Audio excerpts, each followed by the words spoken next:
A neighborhood in New York City, on fire and underwater. At the same time, not a movie, not a special effect. October 29th, 2012. And this is just one street.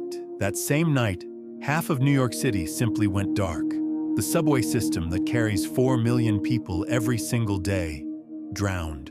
Wall Street shut down. For the first time since 1888, 233 people dead, $65 billion gone. 24 states hit simultaneously. And the storm that did all of this wasn't even a hurricane when it made landfall. This is Sandy. Most hurricanes are frightening because of how powerful they are. Sandy was frightening because of how big it was.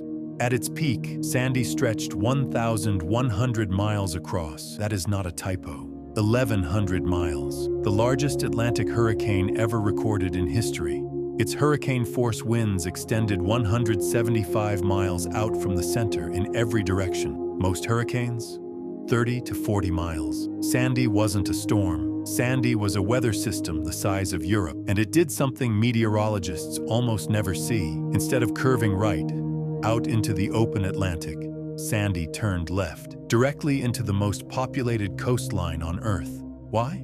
A blocking high-pressure system over Canada acted like a wall. Sandy had nowhere to go except straight into New Jersey and New York. It wasn't just bad luck. It was a perfect meteorological trap. Then Sandy did something even stranger. It merged with a cold Arctic storm system pushing in from the west. Scientists had a name for what that created: a hybrid superstorm, part hurricane, part nor'easter, all destruction. October 28, 2012. New York City goes into lockdown. Mayor Bloomberg orders the evacuation of 375,000 people from low-lying areas. The entire subway system shut down. All 3 airports closed. Schools closed. Broadway dark. New York City, the city that never sleeps, went to bed early and prayed.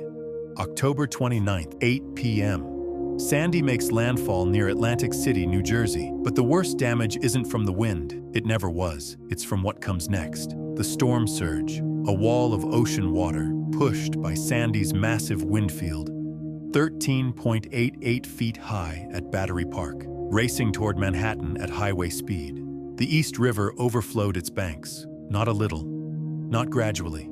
It just stopped being a river and became part of the street. 7 subway tunnels under the East River flooded. Over 10 billion gallons of water poured into the system that the city had spent 108 years building. The head of the Transit Authority said later, it was the worst disaster in subway history, by a distance. The Ground Zero construction site, the site of the September 11th memorial, completely flooded. The place Americans had worked for a decade to rebuild, swallowed by the sea in minutes.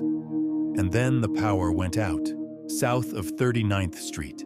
800,000 people without electricity. Lower Manhattan, pitch black. From the air that night, you could see exactly where Sandy's surge had reached, just by looking at which lights were still on. Now I need you to think about something for a moment. Breezy Point, Queens, New York, a quiet beach neighborhood, mostly Irish-American families, teachers, firefighters, cops, people who had lived on the same street their whole lives. Here's what happened to them. Sandy's surge flooded the streets of Breezy Point so deeply that fire trucks physically could not get through. At the same moment, salt water from the surge short-circuited the electrical system inside one home. It caught fire.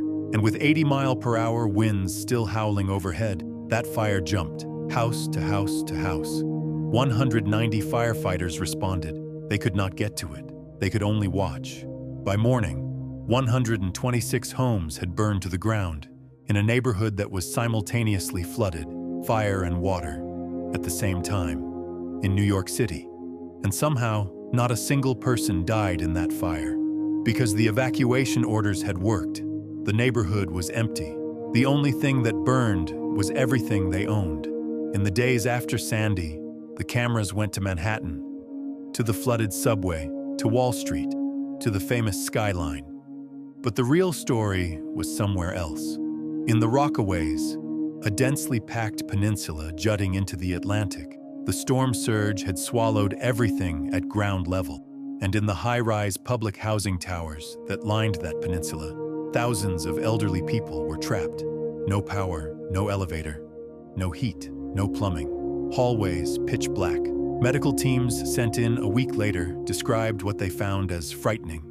Thousands of people living in darkness, some in their own waste, waiting for someone to come. In New York City, in 2012, volunteer doctors and nurses set up pop-up clinics in parking lots and church halls, going floor by floor through darkened buildings, knocking on doors, finding people who hadn't eaten in days, who hadn't had clean water in days. Staten Island was hit hardest of anywhere in the city. 42 of New York's 43 storm deaths happened there. Entire houses lifted off their foundations and moved into the middle of streets. A full-size tanker ship washed ashore on a Staten Island beach like a toy. Families came back to find their homes not flooded, gone. Foundations, debris, sand. The ocean had simply taken them. New York rebuilt. It cost $19 billion just for the city alone. The subway took years to fully repair. Some Staten Island families never came back, but Sandy changed something that no storm had managed before. It changed how America's biggest city thinks about water. After Sandy, New York began building flood barriers along Lower Manhattan, elevating homes in flood zones, sealing 3,600 openings in the subway system that the storm had exploited, installing systems that can shut the tunnels like a bathtub drain before the next surge arrives. Sandy also did something unexpected. It made climate change personal. For millions of Americans who had heard about rising seas and stronger storms in the abstract, Sandy made it real in one night.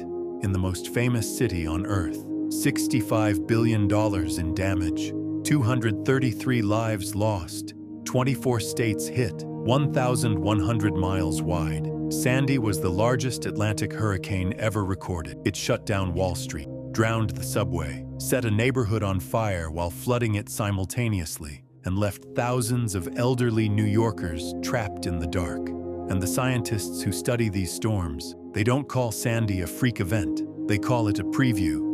New York is ready now. The question is, for what comes after Sandy is ready enough?